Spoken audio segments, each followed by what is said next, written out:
ဘုရားဘာသာဝင်သူတော်စင်တွေငယ်စဉ်တောင်ကြီးကလေးဘဝကနေစပြီးတော့ဣတိပိသောဘဂဝါအရဟံစတဲ့ဣတိပိသောဆိုတာကိုနှုတ်တဲ့မိဘများချပေးထားလို့ရရှိပြီးတော့နေကြငယ်စဉ်ကရထားတဲ့ပါဠိကိုတချို့လည်းအဓိပ္ပာယ်သိကြတယ်တချို့လည်းအဓိပ္ပာယ်မသိဘူးသိသူနဲ့မသိသူနိုင်ရှင်ပြီးတော့ကြည့်မယ်ဆိုရင်မသိတဲ့လူကပိုများလောက်ဆရာရှိတယ်ငယ်ငယ်တော့ရထားတဲ့စာကိုရွတ်ယုံပဲရွတ်ပြီးတော့အသုံးချတဲ့အခါမှာအန္တရာယ်ခင်းအတွက်သာအသုံးချနေကြတာဣတိပိသောရွတ်ရင်ဘုန်းကြီးတို့ကိုယ်တိုင်လည်းငယ်ငယ်တော့ဣတိပိသောရွတ်ရင်တစေတရေပြေးတယ်ဆိုပြီးတော့ကြောက်တဲ့အခါတိုင်းရွတ်မိနေတတ်တယ်ပေါ့နော်ဒီလိုကြောက်လို့အကြောက်ပြေအောင်လုပ်တဲ့မန္တန်သဘောမျိုးလောက်ပဲလူတွေဟာနားလည်ပြီးတော့နေကြတာဒီဣတိပိသောဘဂဝါဆိုတဲ့ဒီစကားလုံးကစလာတဲ့မြတ်စွာဘုရားရဲ့ဂုဏ်တော်တွေ9မျိုးတခါတခါလဲ10မျိုးလို့ခွဲခြားဖွင့်တာရှိတယ်ပေါ့အဓိကကတော့9မျိုးလို့ယူတာပို့ပြီးတော့အဆင်ပြေပါတယ်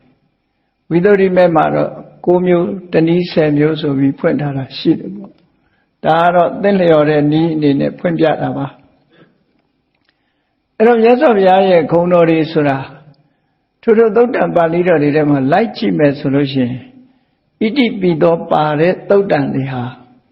အတော်ကိုများလိမ့်မယ်လို့သေသေးချာချာသုတေသနလုပ်ကြည့်မယ်ဆိုလို့ရှိရင်ဆိုပါစို့အင်္ဂုတ္တရနိကေမှာသုတ်ပေါင်း9000လောက်ရှိတဲ့ထဲမှာအနည်းဆုံးသုတ်1000လောက်မှာတော့ဣတိပိသောဆိုတဲ့စကားလုံးပါတာဖြစ်မယ်ပေါ့ဒါတော့များများမြတ်စွာဘုရားရဲ့ဂုဏ်တော်တွေကိုဖော်ပြတိုင်းဒီဣတိပိသောဘဂဝါဆိုတဲ့စကားလုံးကပါတယ်မြတ်စွာဘုရားရဲ့အရည်အချင်းလို့ဆိုဒီမှာဖျားဖြစ်တယ်ဆိုတာလောကမှာဗုဒ္ဓနဲ့ပြောကြတယ်ဖျားဆိုလို့ရှိရင်ဒီအရည်ချင်းတွေရှိရမယ်လို့ဆိုလိုတာဒီအရည်ချင်းတွေရှိမှဖျားလို့ဆိုလိုတာကဖျားရဲ့အရည်ချင်းသတ်မှတ်ချက်လို့ပြောရမှာပဲလောကမှာလည်းပဲလူတွေရဲ့အရည်ချင်းသတ်မှတ်ချက်တွေရှိတယ်လေအဲ့ဒီသတ်မှတ်ချက်အရလူတွေရဲ့အရည်ချင်းကိုထုတ်ဖော်ပြောကြတာဖျားဆိုတဲ့ပုဂ္ဂိုလ်မှာဒီအရည်ချင်းတွေရှိရမယ်လို့ပြောတာမြတ်စွာဘုရားကငါဟာဒီခုံနေနဲ့ပြည့်စုံတယ်လို့ကြွားလုံးထုတ်တာမဟုတ်ဘူးတချို့ကအဲ့ဒါလို့ထင်တယ်မဟုတ်ဘူးဘုရားဆိုဒီမှာဘုရားကိုးကွယ်ကြပြီလောကမှာဘုဒ္ဓပါတော်တုံးလို့ဘောဘုရားပွင့်ဖို့ဆိုတာဓမ္မခဲရင်နဲ့အင်ဓမ္မခဲရင်နဲ့ဘုရားဆိုဒီမှာအခုလိုရည်ချင်းနေရှိရမယ်ဆိုတာသိရှိနားလည်ဖို့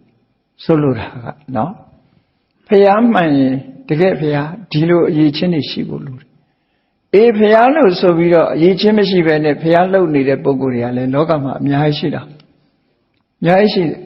ဘာလို့အများကြီးရှိတော့ဆိုလောကမှာ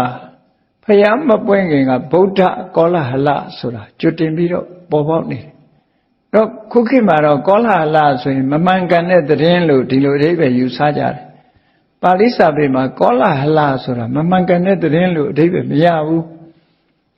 တခုခုဖြစ်ပေါ်လာတော့မယ်ဆိုလို့ရှိရင်ကြိုတင်ပြီးတော့သတင်းတွေဖြစ်ပေါ်နေတတ်တယ်ပေါ့အဲ့ဒီကြိုတင်ပြီးတော့ဟိုနာကပြောလိုက်ဒီနာကပြောလိုက်တဲ့ဒီစကားတွေဟာလူတွေကြားထဲမှာရောက်ရှိလာတဲ့စကားသံတွေကိုကောလဟလလို့ခေါ်တာဟောအလုံးကြားဦးကြလိမ့်မယ်ကောလဟလဆိုတာ5မျိုးရှိတယ်ဖျားပွင့်တော့မယ်ဆိုလို့ရှိရင်လေဗုဒ္ဓကောလဟလလောကမှာဗုဒ္ဓဆိုတဲ့ပုဂ္ဂိုလ်များပေါ်လိမ့်မယ်ဆိုတာလူလောကထဲမှာနှစ်ပေါင်းများစွာကြိုတင်ပြီးတော့အတန်တွေထွက်လာတယ်နောက်တစ်ခုကစက္ကဝတ္တိကောလဟလစัจ java မင်းပေါ်လိမ့်မယ်ဆိုလည်းပဲကောလဟလတွေထွက်လာတယ်နောက်မင်္ဂလာကောလဟလအေးလောကမှာလူတွေကမင်္ဂလာရှိကြကြတယ်မြန်မာတွေဆိုလို့ရှိရင်မြန်မာတို့ရဲ့မင်္ဂလာပါဆိုတဲ့စကားနဲ့နှုတ်ဆက်ကြတယ်လူမင်္ဂလာဆိုတဲ့စကားလုံးရဲ့အဓိပ္ပာယ်မင်္ဂလာဆိုတာဘယ်လိုမှမင်္ဂလာရှိနိုင်တယ်လဲဆိုတဲ့အတိအကျမင်္ဂလာရဲ့အဖြစ်ထုတ်ဖို့အတွက် အဲ့ဒါလည်းပဲမင်္ဂလာကောလာဟလဆိုမင်္ဂလာကိုအမှန်အကန်ပြောနိုင်တဲ့ပုဂ္ဂိုလ်ပေါ်လိုက်မယ်လို့ဒီလိုကောလာဟလတွေဖြစ်တယ်ဟောနောက်တစ်ခုကျတော့ကပ္ပကောလာဟလလို့ခေါ်တယ်ကဘာကြီးဘယ်တော့ပျက်စီးလိုက်မယ်ကဘာကြီးတော့ပျက်စီးတော့မှာပဲမကြာခင်ဟတောင်မှ2012ခုနှစ်မှာကဘာကြီးပြည့်မယ်ဆိုပြီးတော့ပေါ်လာလိုက်သေးတယ်လေအဲ့ဒီဟာမျိုးပေါ့ကျွတ်တင်ပြီးတော့ဒီလိုဟာတွေဖြစ်ပေါ်ပြီးတော့လာတတ်တယ်ပေါ့အဲ့ဒီဖြစ်ပေါ်လာတတ်တဲ့ဒီကောလာဟလလို့ဆိုတဲ့ဟိုနာကကြားလိုက်ဒီနာကကြားလိုက်ဆိုတဲ့ဒီသတင်းတွေအဲ့တော့ဗုဒ္ဓကောလာဟလဘုရားပွင့်လိုက်မယ်ဆိုတဲ့သတင်းဟာကျွတ်တင်ပြီးတော့ထွက်လာကျွတ်တင်ထွက်ရုံနဲ့မကဘူးဒီလူတွေသင်ကြားနေတဲ့ဗြဟ္မဏတွေသင်ကြားကြတဲ့ဝေဒကျမ်းဂန်တွေထဲမှာလည်းပဲဘယ်လိုပုဂ္ဂိုလ်မျိုးဆိုတာဗုဒ္ဓဆိုတာဘယ်လိုပုဂ္ဂိုလ်မျိုးကိုခေါ်တယ်ဆိုတာကိုအင်္ဂယုတ်နဲ့ပတ်သက်ပြီးတော့သတ်မှတ်ထားတာတွေရှိတယ်ဝေဒကျမ်းတွေမှာအတိအကျသတ်မှတ်ထားတယ်ဘုရားဆိုတဲ့ပုဂ္ဂိုလ်ဟာဘုရားဖြစ်မဲ့ပုဂ္ဂိုလ်ဟာဘယ်လိုရုပ်လက္ခဏာမျိုးရှိတယ်ဆိုတာကိုလည်းဝေဒကျမ်းတွေကအတိအကျဆိုထားတယ်အဲ့ဒါတွေကလည်းကြွတင်ပြီးတော့ပေါ်ပေါက်နေတာဥပမာမဲ့လူတွေရဲ့တဏ္ဍာမှာအမှတ်အသား32မျိုးမဟာပုရိသလက္ခဏာ32မျိုးအဲ့ဒီ32မျိုးလုံးပါတဲ့ပုဂ္ဂိုလ်ဟာဗုဒ္ဓဆိုတာကိုဝေဒကျမ်းတွေကဆိုထားတယ်ဒီ32မျိုးသောအမှတ်သားလက္ခဏာရှိလာပြီဆိုရင်ဒီပုဂ္ဂိုလ်ဟာဒွေယေဝဂတိယောတဲ့သူ့ရဲ့ဏိဂုံးဟာနှစ်ခုပဲရှိတယ်သူ့ရဲ့ဖြစ်ပေါ်လာမဲ့အနာဂတ်ဟာနှစ်ခုတည်းပဲရှိတယ်နှစ်ခုဆိုတာဘာလဲလို့ဆိုရင်လူဘဝမှာနေရင်စัจ java ရိမင်းဖြစ်မယ်အကယ်၍တောထွက်ပြီးလူလောကကိုစွန့်ခွာသွားမယ်ဆိုရင်တော့ဘုရားဖြစ်မယ်ဒီနှစ်လမ်းပဲရှိတယ်ဆိုတဲ့ဟာဗေဒကျမ်းတွေကပြောတာဒါ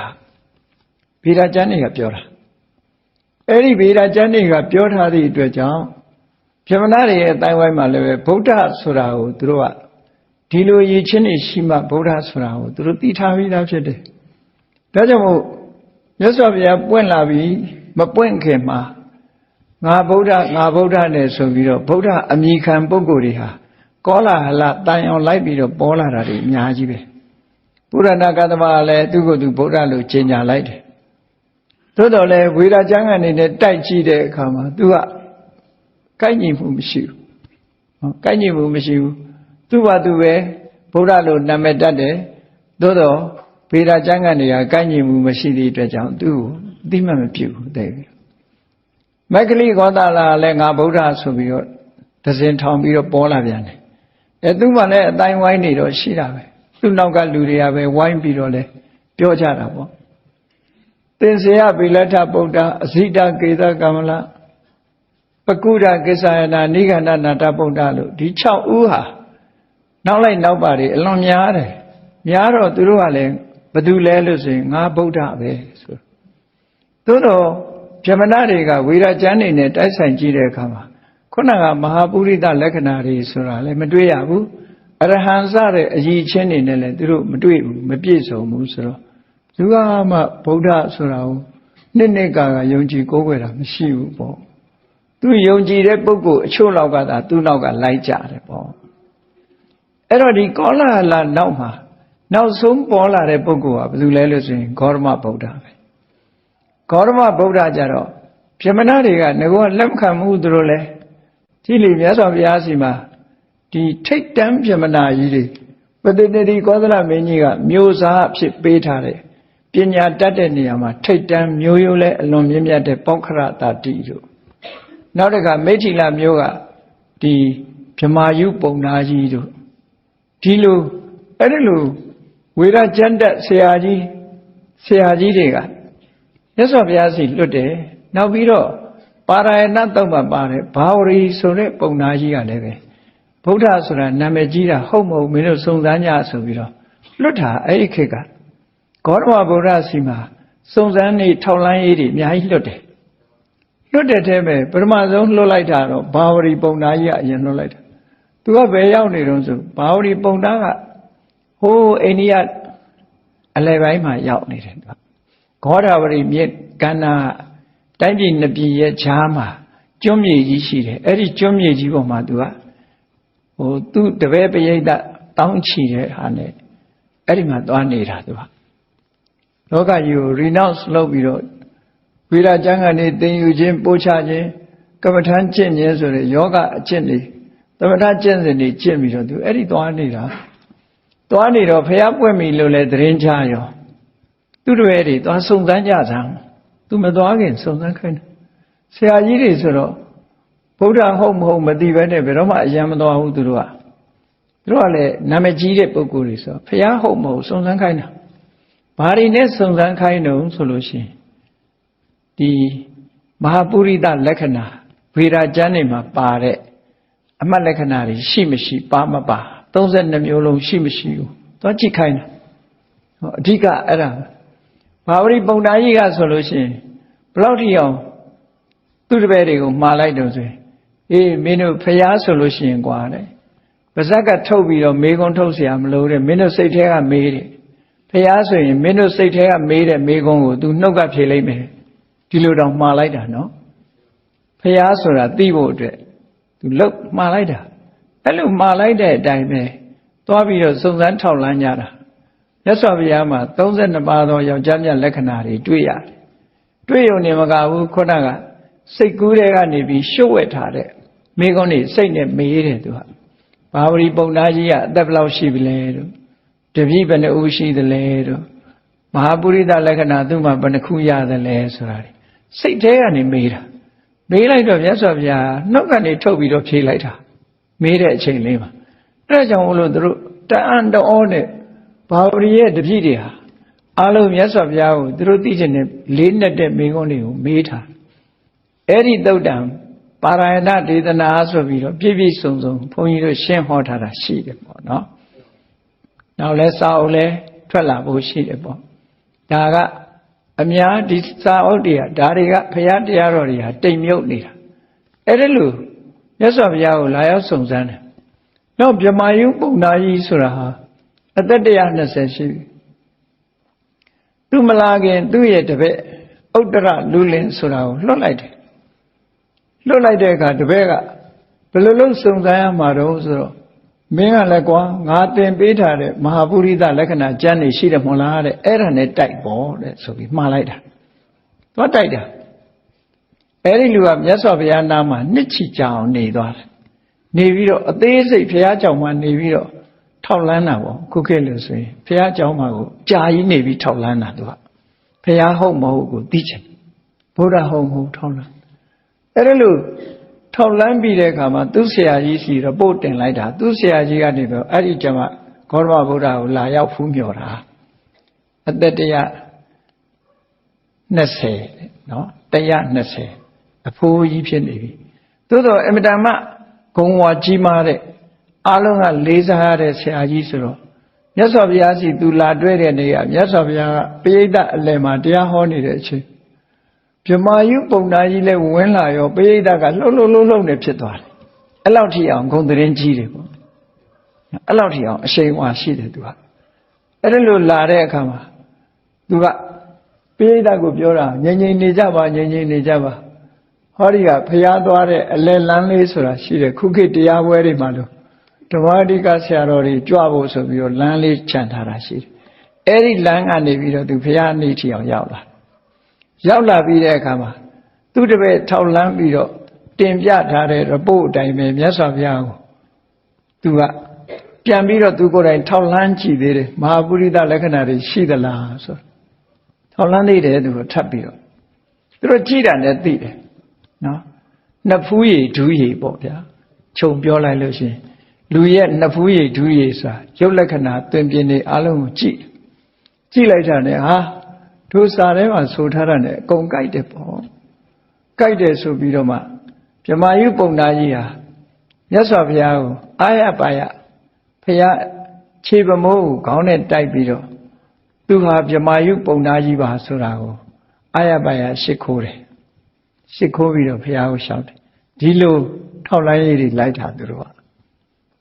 ကတခါပဝရတာတိပုံနာကြီးကလည်းအပဋ္ဌဆိုတဲ့လူလွင်ကိုလွတ်ပြီးတော့မြတ်စွာဘုရားဟုတ်မဟုတ်တိုက်ဆိုင်ခိုင်းတယ်သတင်းထောက်လန်းခိုင်းတယ်ထောက်လန်းပြီးပြီဆိုတော့မှသူတို့လာကြတာပေါ့ဒါက မြတ်စွာဘုရားလက်ထက်ကဗုဒ္ဓဟုတ်မဟုတ်ဆိုတာတွေကမဟာပုရိသလက္ခဏာနဲ့တိုက်ဆိုင်တယ်အရည်ချင်းအားဖြင့်ကတော့တာမန်အားဖြင့်ပုဂ္ဂိုလ်တွေမသိနိုင်ကြဘူးဒါကြောင့်မို့ဗုဒ္ဓရဲ့အရည်ချင်းဆိုဒီမှာအရဟံသမ္မာသမ္ဗုဒ္ဓောဝိသစရဏတမ္ပန္နော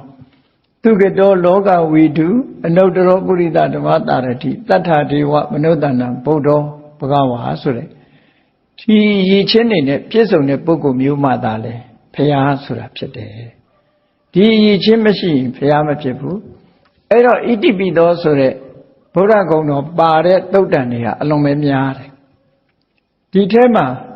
အရဟံနဲ့သမ္မာသမ္ဗုဒ္ဓောဒီဂုဏ်တော်နှစ်ခုကတော့ဖရာနဲ့ပတ်သက်လာလို့ရှိရင်မပါတာကိုမရှိဘူးကြံတဲ့ဂုဏ်တော်တွေကတခါတရံမှပါတယ်နော်ကြံတဲ့ဂုဏ်တော်တွေကကြည့်လေ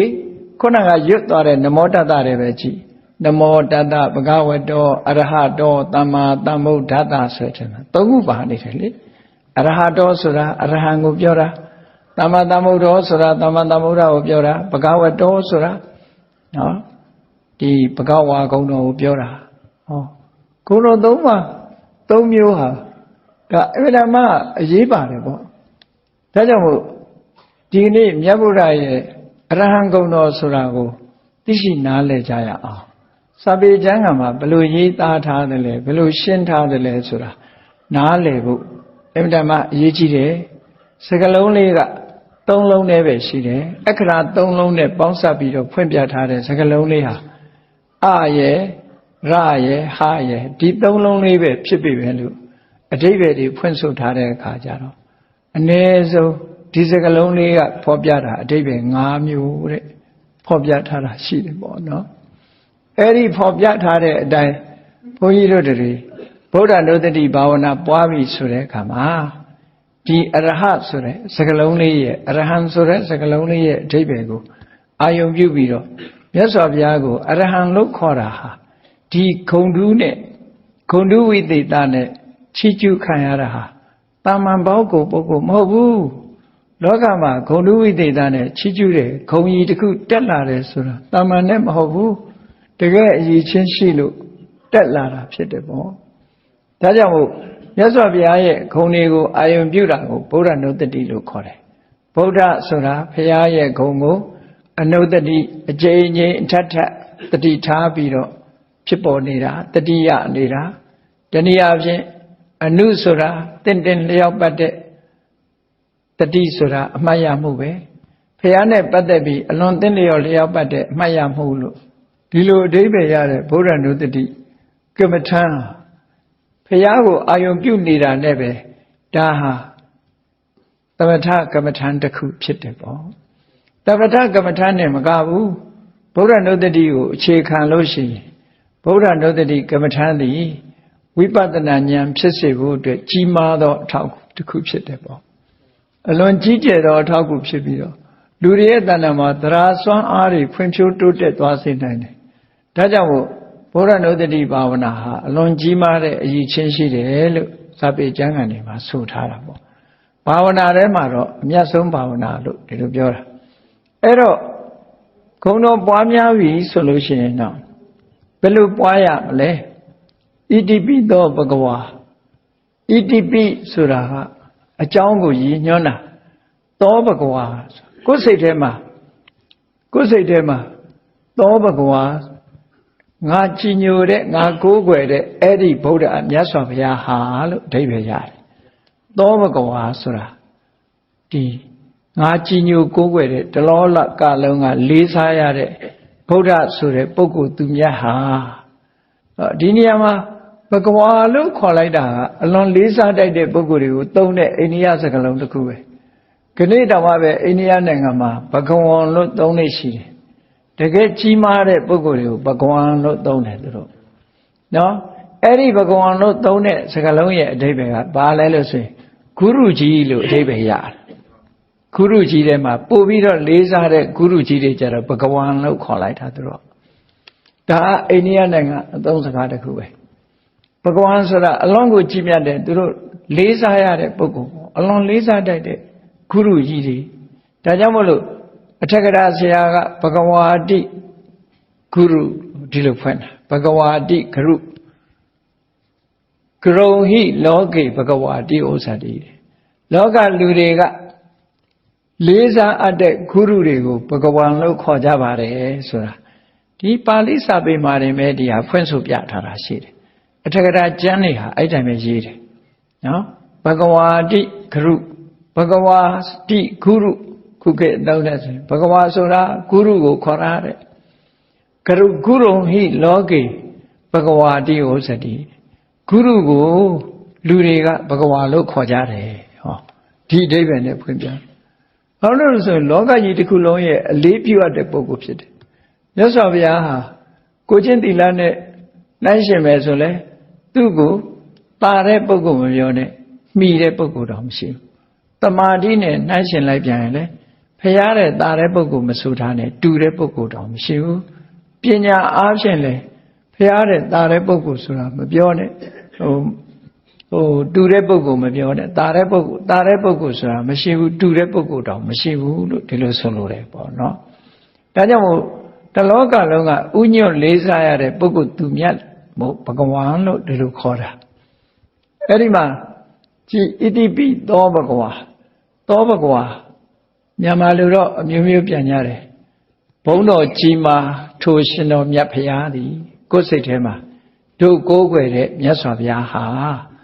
ဣတိပိဆိုတာဒီအကြောင်းတွေကြောင့်အရဟံဆိုတဲ့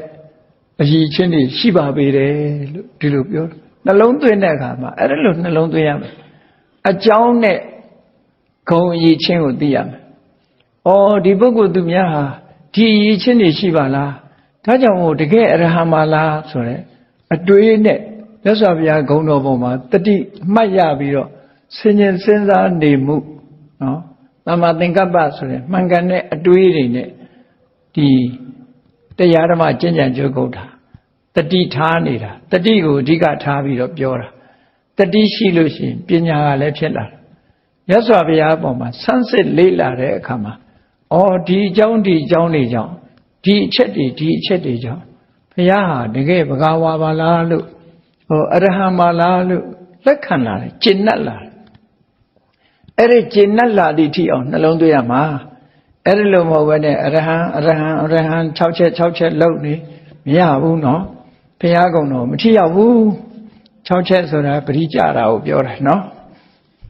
ပရိလုံးလေးချပြီးတော့ဒီဂုံတော်ဘလောက်ရွတ်တယ်ဆိုတဲ့အရွတ်ဆိုတာကအားလုံးအမဲသားစားဘူးမှာပဲဝါလို့မှမရတာတိတ်ဝါမှလည်းမဟုတ်ဘူးနော်အဲ့တော့ဒီမရွတ်ရဘူးတော့မဟုတ်ဘူးအရေးကြီးတာကမြတ်စွာဘုရားရဲ့ဂုဏ်တော်ကိုသိဖို့ကြိုးစားရည်ချင်းကိုသိမှစိတ်ထဲမှာနှစ်ကဖြစ်လာရွရင်နှလုံးသွင်းရင်တော့ကိစ္စမရှိဘူးပေါ့အရေးအတွက်ကဏ္ဍပေါ်မှာစိတ်ရောက်နေလို့ရှိရင်ဘုရားပေါ်မှာစိတ်မရောက်ဘူးအဲ့ဒါတော့ကိုယ့်ကိုစဉ်းကျင်စဉ်းစားကြည့်ပေါ့အဲ့တော့စဉ်းစားရမှာသောဘဂဝါဣတိပိအရဟံ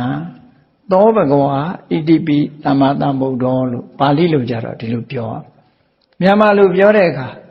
တို့ကိုးကွယ်တဲ့မြတ်စွာဘုရားဟာဒီအချက်တွေကြောင့်အရဟံ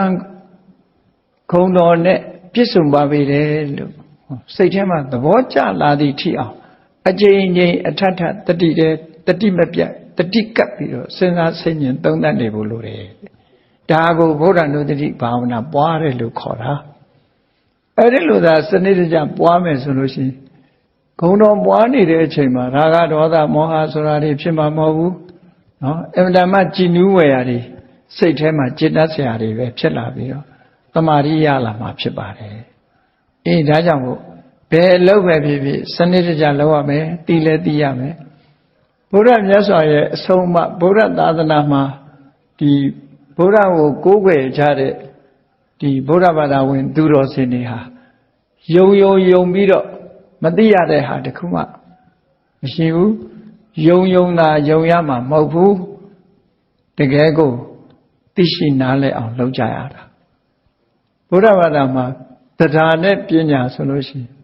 ပညာကိုအဓိကထားတာပေါ့တရားပါတဲ့ပညာပါတဲ့တရားမျိုးသာလဲဒီမှာကတန်ဖိုးရှိတယ်လို့ဆိုတာဒါကြောင့်မို့လို့ဒီပညာ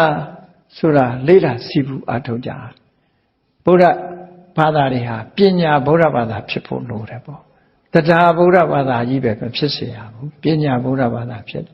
တယ်တရားဗုဒ္ဓဘာသာဆိုတာမခိုင်မြဲဘူးအပြောကောင်းလို့ရှိရင်ပျောက်သွားတယ်သူကတရားဆိုတာ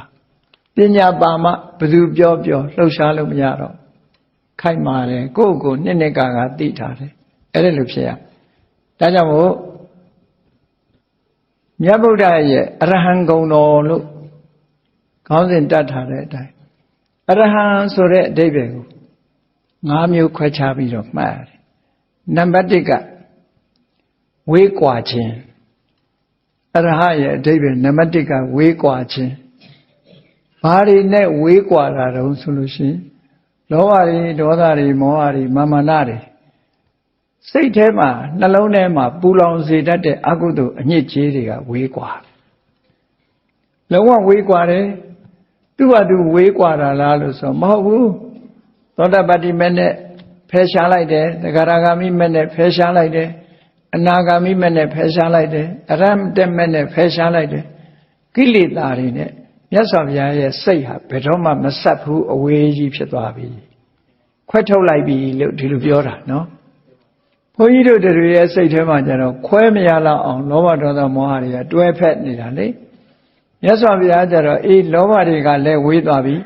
ဒေါသတွေနဲ့လည်းဝေးသွားပြီမောဟတွေနဲ့လည်းဝေးသွားပြီကိလေသာအပူတွေနဲ့လည်းဝေးသွားပြီဒါကြောင့်မို့မြတ်စွာဘုရားရဲ့ရင်ထဲနှလုံးထဲစိတ်နှလုံးမှာဘလောက်အေးချမ်းနေမယ်ဆိုတာစဉ်းစားကြည့်ပူတယ်ဆိုတာကိလေသာတွေကြောင့်ပူတာလေကိလေသာမရှိရင်စိတ်နှလုံးဟာအေးချမ်းတယ်ဒါကြောင့်မို့အရဟရဲ့အဓိပ္ပာယ်ကအာရကဝေးကွာခြင်းဆိုတဲ့အဓိပ္ပာယ်ရတယ်ကိလေသာတွေကနေဝေးကွာနေတယ်တဲ့ဒါကြောင့်မို့မြတ်စွာဘုရားဟာအရဟံဆိုတဲ့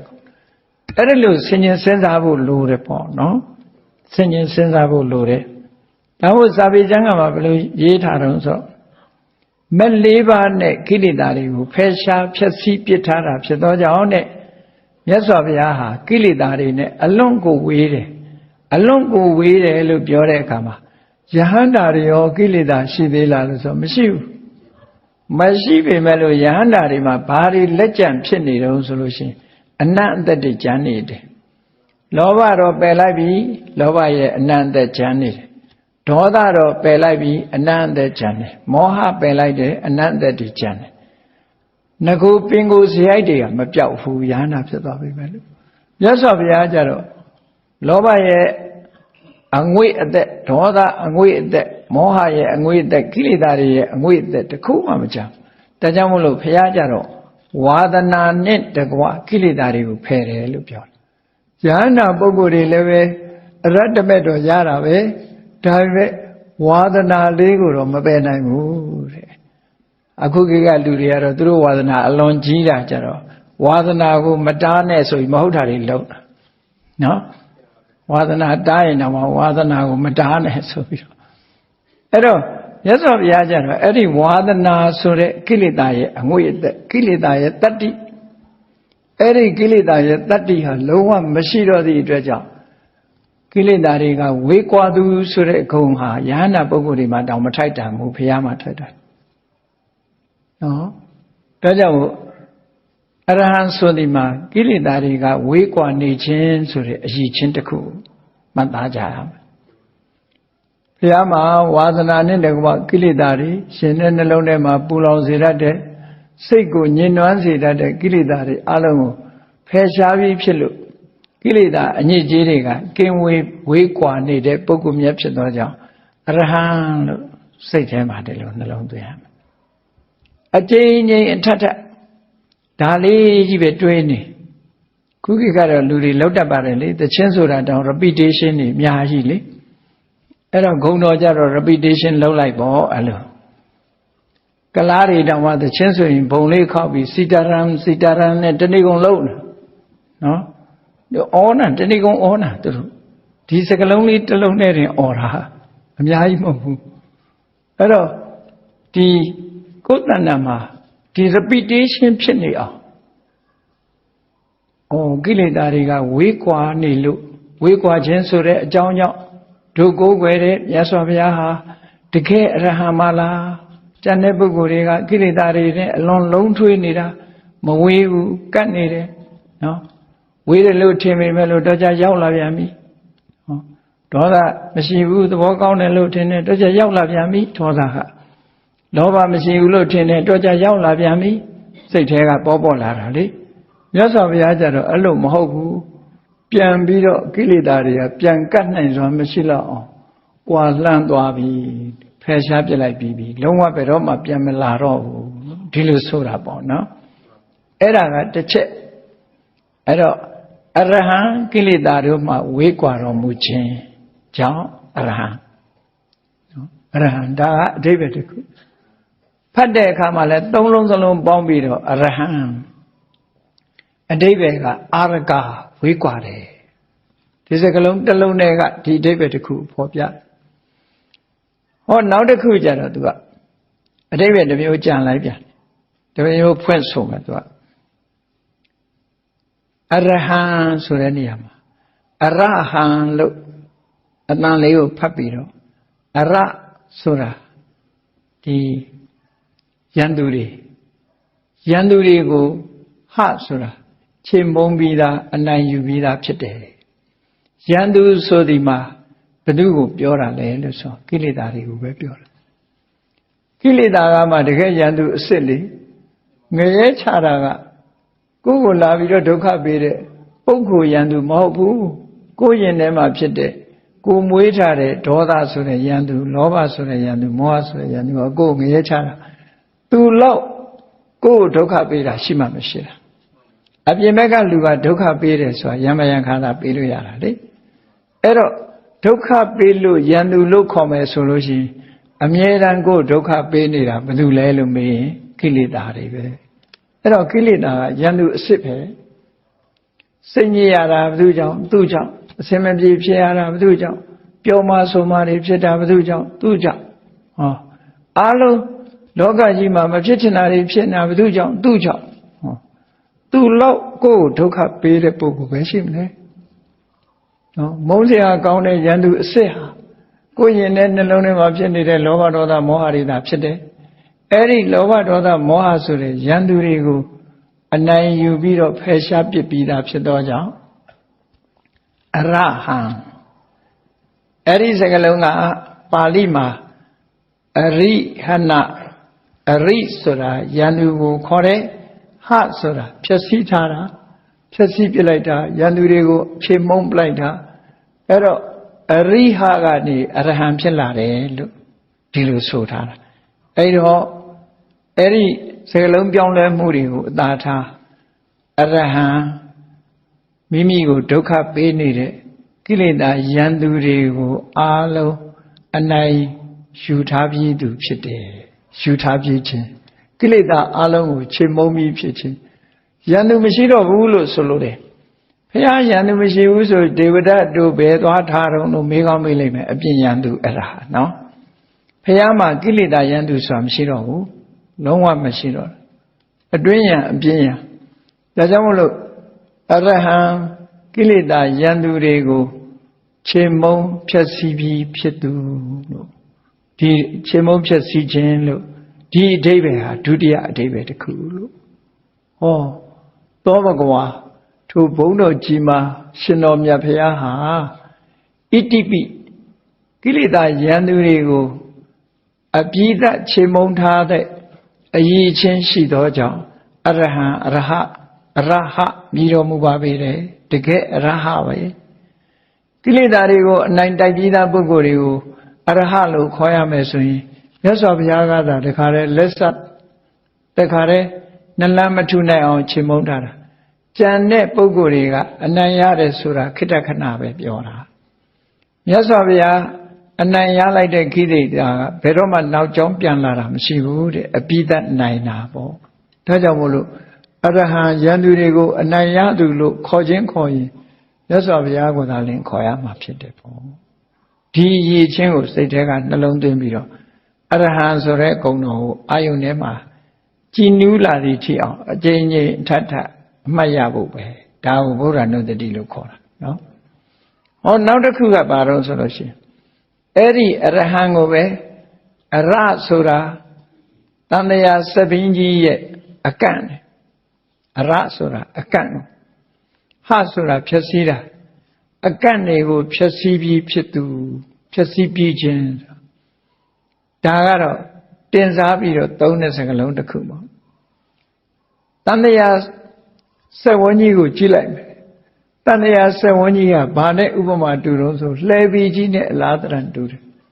ပရိစ္ဆေသမုပ္ပါဒ်ကိုကြည့်လိုက်မယ်ဆိုလို့ရှိရင်လှဲပင်ကြီးရဲ့တရံဖြစ်တယ်ပေါ့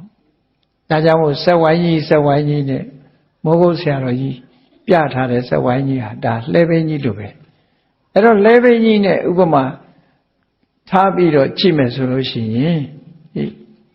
တန်တရားထဲမှာဘုန်းကြီးတို့တွေသွားနေတာဟာအဲ့ဒီဘဝယထာကြီးကိုစီးသွားနေတာဟာဘယ်သူကနေလဲပတ်နေတာတုံးဆိုတန်တရားဆက်ကလို့ဆိုတဲ့ဒီလက်ဘိန်းကြီးနဲ့လဲပတ်ပြီးတော့သွားနေတာ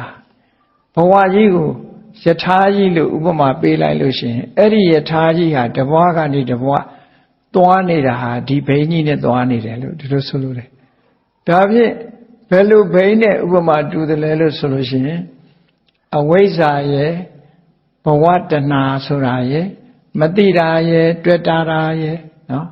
မတိဘူးဆိုရင်လိုချင်တယ်မတိတာနဲ့လိုချင်တာအဲ့ဒီနှစ်ခုသည်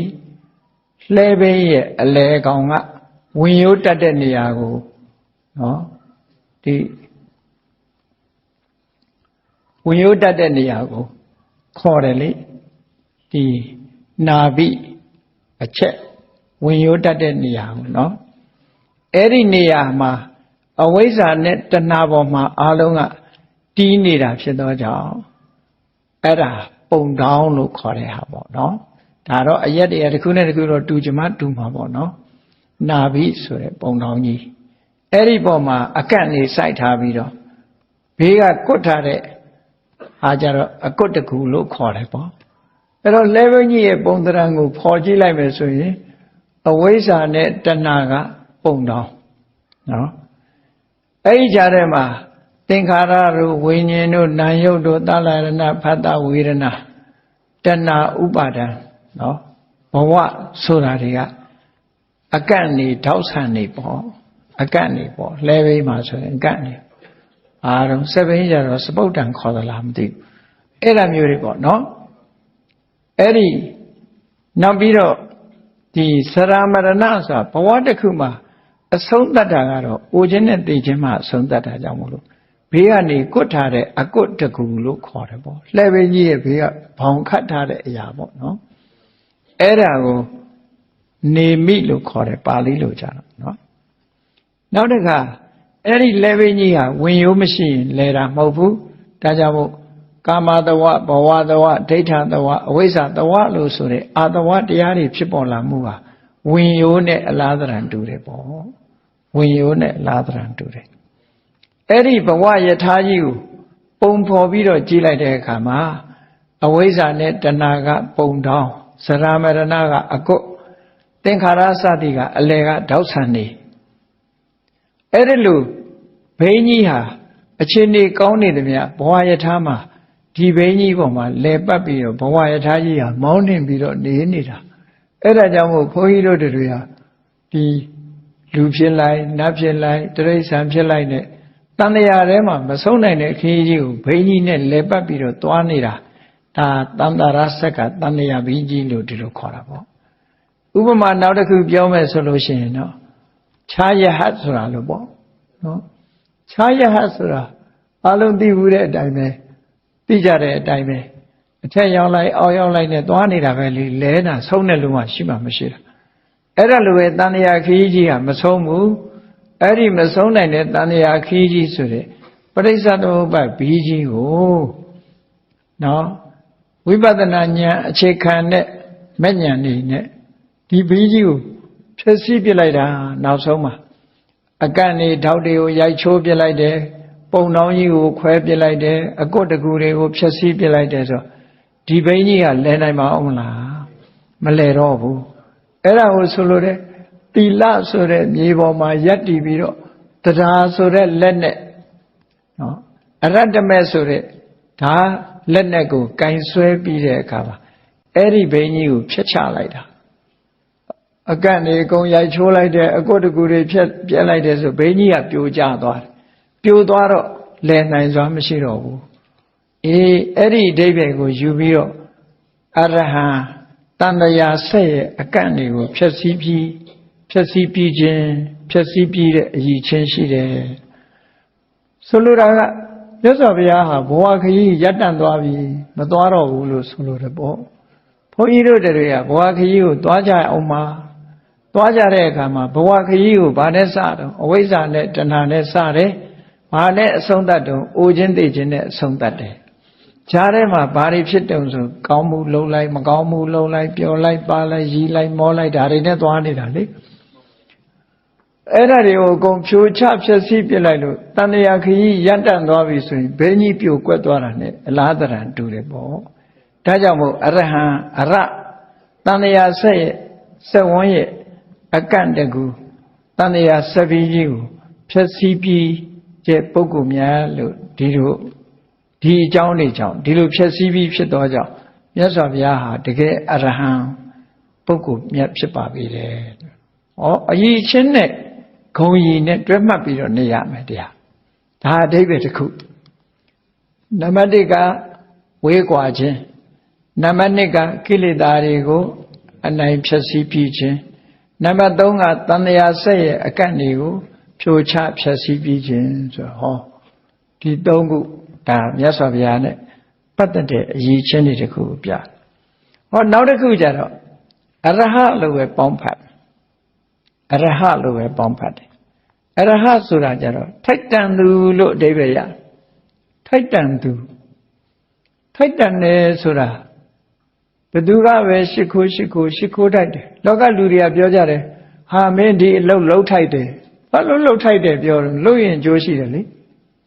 ဒီခရီးသွားထိုက်တယ်သွားရင်အကျိုးရှိတယ်လေအကျိုးမရှိပဲတော့ဘယ်သူမှတော်တယ်တန်တယ်မပြောဘူးလေလှုပ်ထိုက်တယ်ထိုက်တန်တယ်လို့ပြောတဲ့စကားလုံးတစ်ခုဟာဒီအရဟဆိုလို့အရဟဆိုထိုက်တန်တယ်ဘာကိုထိုက်တန်တာတုံးလို့မေးလို့ရှိရင်ဘယ်သူကပဲလက်အုပ်ချီကိုထိုက်တန်တယ်ဘယ်သူကပဲလှူတာတွေဟာထိုက်တန်ဘာဖြစ်လို့လဲလက်အုပ်လေးတစ်ချိန်ချီလိုက်တာနဲ့နတ်ပြည်ရောက်သွားနိုင်တယ်အကျိုးတုံ့ပြန်မှုတွေဟာအမှန်တမ်းထိရောက်တယ်မြတ်စွာဘုရားကိုလက်အုပ်ကလေးနဲ့ချီလိုက်တာတောင်နတ်ပြည်ရောက်သွားတယ်လက်အုပ်နဲ့တင်မချီနဲ့အောင်လက်လည်းမချီဘူးဘာမှမချီပဲနဲ့မျက်လုံးလေးဖွင့်ကြည့်ပြီးကြည်နူးတဲ့စိတ်ကလေးဖြစ်လိုက်တာနဲ့ပဲနတ်ပြည်ရောက်သွားမထိုက်တန်ဘူးလားကြည့်လိုက်တာလေးနဲ့စိတ်ထဲကကြည်နူးလိုက်တာနဲ့ကောင်းရတဲ့ဥဒိဘုံရောက်သွားနိုင်တယ်ဆိုအလွန်ထိုက်တန်တာပေါ့ဒါနကောင်းမှုပြုလိုက်လည်းပဲပြုလိုက်တဲ့ဗျနော်အကျိုးဖြစ်ထွန်းတယ်ဆိုတော့အယောင်းဝယ်ကိစ္စတွေဆိုရင်အရင်ကနည်းနည်းလေးနဲ့အမျက်ကြီးရတယ်ဆိုဟာလှုပ်ထိုက်တယ်ပြောကြမှာပဲမြေမှာလည်းပဲစိုက်လိုက်လို့ရှိရင်သီးနှံတွေအများကြီးထွက်တယ်ဆိုဟာစိုက်ထိုက်တယ်ဒီလိုပြောကြတာမြတ်စွာဘုရားကထို့တူပဲအကျိုးတုံ့ပြန်မှုအင်အားတွေအလွန်ကောင်းတာဖြစ်သောကြောင့်မြတ်စွာဘုရားဟာဘယ်ပုဂ္ဂိုလ်ကပူဇော်ထိုက်တယ်ထိုက်တန်တဲ့ပုဂ္ဂိုလ်ဖြစ်တယ်ဘယ်ဘက်ကကြည့်မြတ်စွာဘုရားဟာမထိုက်တန်ဘူးလို့ပြောเสียသီလကနှိမ့်ကြနေတာမရှိဘူးသမာဓိနှိမ့်ကြနေတာမရှိဘူးပညာနှိမ့်ကြနေတာမရှိဘူးလွတ်မြောက်နေတဲ့စိတ်နှိမ့်ကြနေတာတွေမရှိဘူးအားလုံးဟာအဆင့်မြင့်ဆုံးအားလုံးဟာပါဖက်ဖြစ်နေတယ်ဒါကြောင့်မို့လို့မြတ်စွာဘုရားအားလုံးထိုက်တန်နေတဲ့ပုဂ္ဂိုလ်လူမင်းနာမင်းဗြဟ္မာမင်းတို့ရဲ့ဝတ်ဆင်းပြီးတော့ဥညွတ်ခြင်းကိုထိုက်တန်တဲ့ပုဂ္ဂိုလ်ဒီလိုဆိုလိုတာပေါ့ကောသလမင်းကြီးကမြတ်စွာဘုရားစီလာတဲ့အခါမှာကောသလမင်းကြီးကလူအစင်တန်းနဲ့ပြောမယ်ဆိုရင်မြတ်စွာဘုရားတဲ့တာတယ်လူအစင်တန်းနဲ့ပြောကြရမယ်ဆိုရင်ကောသလမင်းကြီးကကာတိကောသလနှစ်နိုင်ငံကိုအုပ်စိုးတဲ့ဧကရိဘုရင်ကြီးမြတ်စွာဘုရားကတက်ကတိုင်းအငယ်စားလေးမှာဘာနဲ့ပြောရမလို့ဆိုညမဘုရင်နဲ့စော်ဘွားတွေလိုပဲရှိတယ်ဒီလိုနော်ကောသလမင်းကြီးကအင်ပါယာအကြီးမြတ်စွာဘုရားရဲ့အမျိုးတက်ကတိုင်းဒီသုဒ္ဓရဏမင်းတို့ကတိုင်းငယ်ပြည်ငယ်လေးဒါယာရုနဲ့ပြောပြရင်နော်သို့တော့ကောသလမင်းကြီးဟာ မြတ်စွာဘုရားကိုလာတဲ့အခါရှ िख ိုးတဲ့အခါမှာယာဓုတို့မျိုးရိုးတို့ကြည့်လိုက်မယ်ဆိုလို့ရှိရင်ဒါယာဓုနဲ့ကြည့်မယ်ဆိုသူ့အောင်ငယ်တယ်လေငယ်တယ်လို့ပြောမှလူလောကအနေနဲ့ပြောတာနော်သို့တော့မြတ်စွာဘုရားကိုသူဘလောက်ထိအောင်လေးစားတော့ဆိုရင်မြတ်စွာဘုရားရဲ့ခြေပမိုးကိုနှစ်ဖူးနဲ့တိုက်ပြီးတော့ရှ िख ိုးတာမြတ်စွာဘုရားကိုယ်တိုင်ကတခါတော့ကအမင်းရှိတယ်ကောသလမင်းကြီးကဒီအဲ့ဒီဂျိုကျိုးတာနဲ့ပတ်သက်ပြီးတော့ယဟန်တွေကိုမိတ်တာကောသလမင်းကြီးငါတို့တာဂိဝင်မင်းမျိုးတွေဆိုတာတဲ့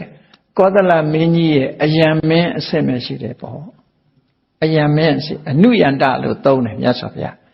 အနုယန္တဆိုတာနောက်ကလိုက်ရတယ်ဆင့်ခေါ်လိုက်ရင်သွားကြရတယ်နော်ဘယ်မှာတိုက်ပွဲရှိတယ်ဆိုဆင့်ခေါ်သွားရတယ်မဟုတ်လားဗမာပြည်မှာလည်းမြင်ဘူးလားတိုင်းချက်ပြည်ချက်ကလေးတွေဆိုတော့အင်းဝါကမျိုးတော်ဖြစ်တဲ့အချိန်မှာလာခဲ့ပြည်ဘက်ကလာခဲ့ဟန္တာဝရီကလာခဲ့စစ်တိုက်ဆရာရှိတယ်ဆိုသွားကြရတယ်လေသွားကြရတယ်အဲ့ဒီလိုအနုယန္တအဆင့်နေပေါ့အဲ့ဒီလိုငါတို့ကအနုယန္တအဆင့်မှာရှိတော်လဲကောသလမင်းကြီးဟာဒီမြတ်စွာဘုရားကိုငါတဲ့အဆင့်မြင့်တယ်ငါတဲ့ယာရုကြီးတယ်ငါတဲ့မြင့်မြတ်တယ်ဒီဂုံလောကီဂုံအပြင်မြင့်မြတ်တယ်ဆိုတဲ့အနေနဲ့နှစ်ဖူးနဲ့တိုက်ပြီးတော့ရှ िख ိုးတာမဟုတ်ဘူးတဲ့ငါကိုအာရပါရရှ िख ိုးတယ်ဆိုတာသီလသမာဓိပညာဆိုတဲ့လက်လန်းမမီတဲ့အရည်ချင်းတွေကြောင့်ရှ िख ိုးတာလို့သုတ်တန်တစ်ခုမှအဲ့လိုဟောထားတယ်မြတ်စွာဘုရားကိုယ်တိုင်ဒီလိုဟောထားတာဇာအားဖြင့်ငါတဲ့ညာလို့မဟုတ်ဘူးတဲ့နော်ဒီအရည်ချင်းတွေကြောင့်ငါ့ကိုရှ िख ိုးတယ်အဲ့တော့ကောသလမင်းလို့တိုင်းပြည်နှစ်ပြည်ထိုခေတ်ကတိုင်းကြီးပြည်ကြီးကိုအုပ်စိုးတဲ့ဧကရေဘုရင်ကြီးကနှစ်ဖူးနဲ့ခြေပမိုးကိုတိုက်ပြီးတော့ရှ िख ိုးတယ်အဲ့ဒီလိုရှ िख ိုးရလောက်အောင်ဖားကြောင့်ရှ िख ိုးတာတော့ဆိုသီလအားဖြင့်တာလွန်မြင့်မြတ်လို့သမာဓိအားဖြင့်တာလွန်မြင့်မြတ်လို့ပညာအားဖြင့်တာလွန်မြင့်မြတ်လို့ရှ िख ိုးတိုက်တဲ့ဂုံကြီးတွေဟာထိုက်တန်လွန်အားကြီးလို့မြတ်စွာဘုရားကိုရှ िख ိုးတာတဲ့ဟောအဲ့ဒါကိုပြောတာအရဟံထိုက်တန်သူဆိုတာထိုက်တန်တယ်အာရပါယကြီးညိုလေးစားတိုက်တဲ့ပုဂ္ဂိုလ်အေးလူမင်းကသာရှ िख ိုးတာလားဆိုဘယ်ဟုတ်မှာတော့တရားမင်းကြီးတာဝရိန္ဒာနတ်ပြည်တို့နတ်မှန်သမျှအဲ့နာလေးကတာဝရိန္ဒာနဲ့စတုမာတွေနတ်ပြည်နှစ်ပြည်ကိုအုပ်စိုးထားတာနော်ဝရစိန်လက်နဲ့ကြီးကင်ထွက်လာလို့ရှိရင်အလုံးကကြောက်ကြတယ်တရားမင်းကြီးလေတရားမင်းကြီးဟာအင်တမပါဝါကြီးတယ်ဒါပေမဲ့လို့မြတ်စွာဘုရားကိုဥတိုက်တယ်ဒီလိုဆိုတာနော်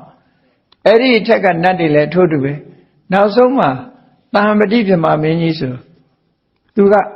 အတိတ်ဘဝတုန်းကကတ္တဝဘုရားရဲ့လက်ထက်မှာသဟကဆိုတဲ့ယဟန်ဖြစ်ပြီးတော့ပထမဇန်ရလို့ယဟန်ဘဝကနေဇန်နဲ့တင်ပဲပြန်တော်မူသွားတော့အဲ့ဒီမှာသဟံပတိပြမသွားဖြစ်တာယဟန်တစ်ပါးကနေဘုန်းကြီးတစ်ပါးဖြစ်သွားတယ်ဖြစ်မှာအဲ့ဒီမှာကျတော့သဟံပတိလို့ခေါ်တယ်လူပြေတုန်းကတော့သဟကလို့ခေါ်တယ်သူဟာအလုံးသိတဲ့အတိုင်းတရားဟောဖို့တောင်းပန်တဲ့ပုဂ္ဂိုလ်ကြီးပဲ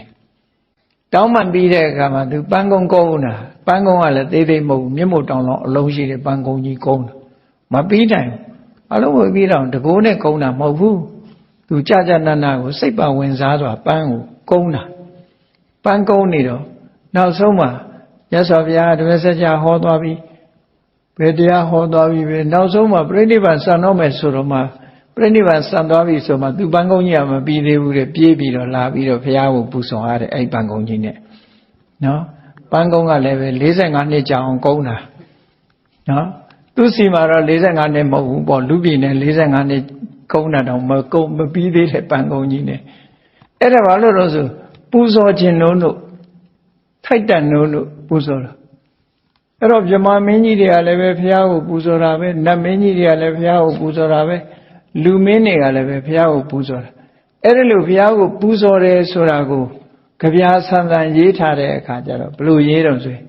မြတ်စွာဘုရားရဲ့ခြိသေးတော်ဟာတဲ့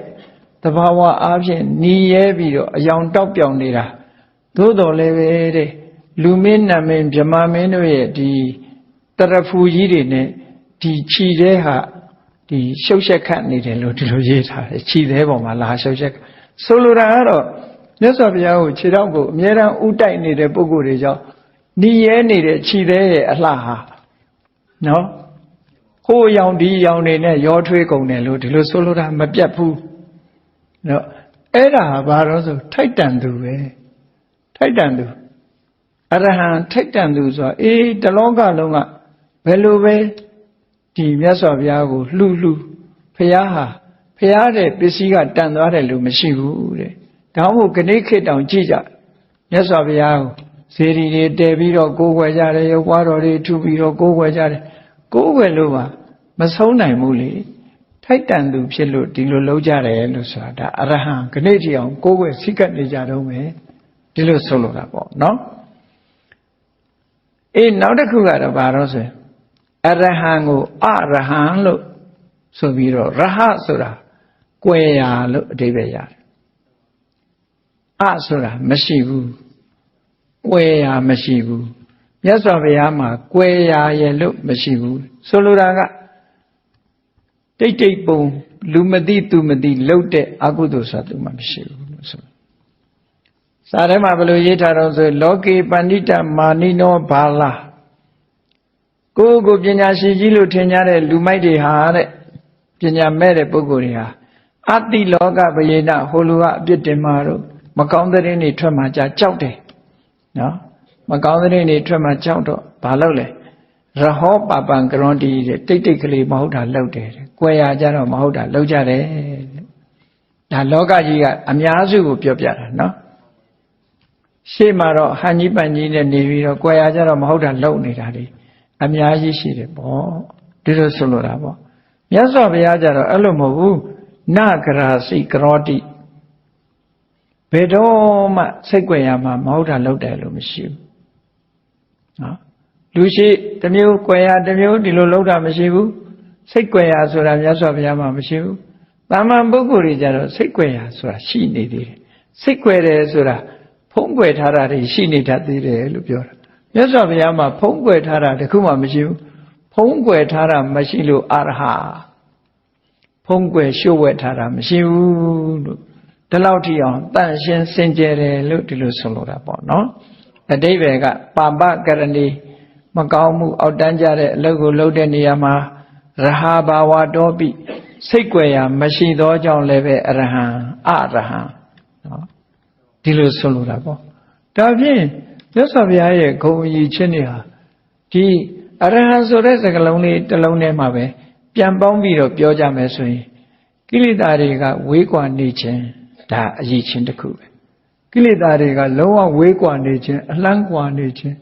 ကိလေသာရန်သူတွေကိုဖယ်ရှားပြစ်ခြင်းဖယ်ရှားပြီးဖြစ်ခြင်းတဏှာဆက်ရဲ့အကန့်လို့ဆိုတဲ့အကြောင်းတရားတွေကိုကိလေသာတရားတွေကိုဖယ်ရှားပြစ်ပြီးဖြစ်ခြင်းနော်တလောကလုံးရဲ့ဥညွတ်လေးစားဖို့လှူဒန်းဖို့ထိုက်တန်သူဖြစ်ခြင်းနဲ့မကောင်းမှုပင်ဖြစ်စိတ်ကြွယ်ရာဘယ်တော့မှမကောင်းမှုလုပ်တာမရှိခြင်းဆိုတဲ့အဲ့ဒီအရေးချင်း၅မျိုးကြောင့်မြတ်စွာဘုရားကိုအရဟံဆိုတဲ့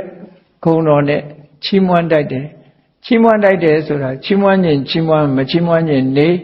လောကမှာမြတ်စွာဘုရားကိုအရဟံလို့ဆိုတဲ့ဒီဂုဏ်တူးကြီးဟာလူပြေကနေစပြီးမြေပြင်ကနေပြီးကောင်းငင်ဝေဟင်ထိအောင်တလောကလုံးမှာပြန့်နှံ့ထင်ရှားနေတယ်လူတိုင်းကအတိမတ်ပြုထားတဲ့ဂုဏ်ကြီးတစ်ခုပါ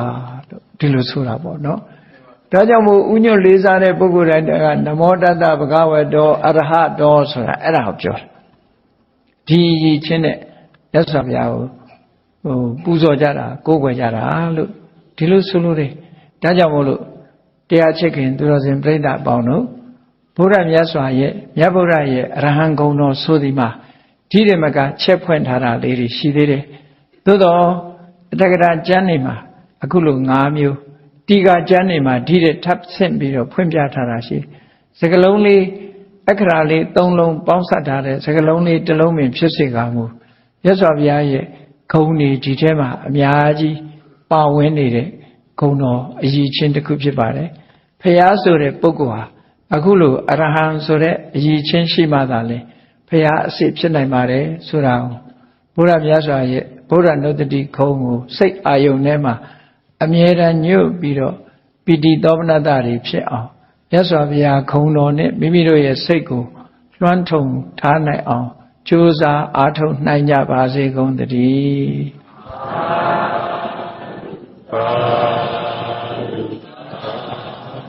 မေတ္တာပို့ရအောင်တတ္တဝါများစွာတတ္တဝါများစွာဘေးရန်กว่าချမ်းသာကြပါစေတတ္တဝါများစွာဘေးရန်กว่าချမ်းသာကြပါစေမေတ္တာရေချမ်းသုံးငါဖြံငြိမ်းချမ်းကြပါစေမေတ္တာရေချမ်းသုံးငါဖြံငြိမ်းချမ်းကြပါစေသက်ရှိချမ်းသာစိတ်ချမ်းသာတို့ရဆန္ဒပြည့်ပါစေသက်ရှိချမ်းသာစိတ်ချမ်းသာတို့ရဆန္ဒပြည့်ပါစေဖုံလန္တာဒုက္ခပင်ကစားမေတ္တာပုံနေတုသင်္ကမမနောတရတိတဝေတံဘဝယံတုဒုက္ခတကမေတ္တာပုံနေတုသင်္ကမစုပေါင်းပုအမေတ္တာတဟုရောင်မြူပါဝင်ငွေလာမင်းနှင့်ရောင်ခြင်းရှက်ယုံပေါင်းဆောင်ရခြင်းကြောင့်သဗ္ဗေတံကျွမ်းမဲ့ဥဒ္ဒုံလုံးစုံများစွာတတ္တဝါတို့၏မနောတရတိမြင်မြဖြူစင်အေးကြည်လင်းသည့်ရေစဉ်ပြည့်တင်းစိတ်နှလုံးတည်ဟုသောရေအိုင်ကြီးအတွင်၌ဒုက္ခပင်ကစားစင်ထာဝရအေမြจิตာတာယာပွင့်လန်းချမ်းသာဒုက္ခတည်ဟုသောကုမုဒ္ဒရာဇာဗန်တို့သည်ဖုံးလန္တာဝန္တာရွှင်မြူဝုံမုံလူလျက်ကြည်နူးဝဲကြုံဖူးပွင့်ကြအကုန်သည်ဖြစ်ဖြစ်သူခန္ဓကလေအောင်လေတဲ့ရောရှက်သင်ပြန့်ပိဋိတိဟုသောယနံတို့သည်ဘဝယံတုကောင်းစွာမဲ့သွေကြိုင်လိုက်၍နေကြပါစေကုန်သတည်း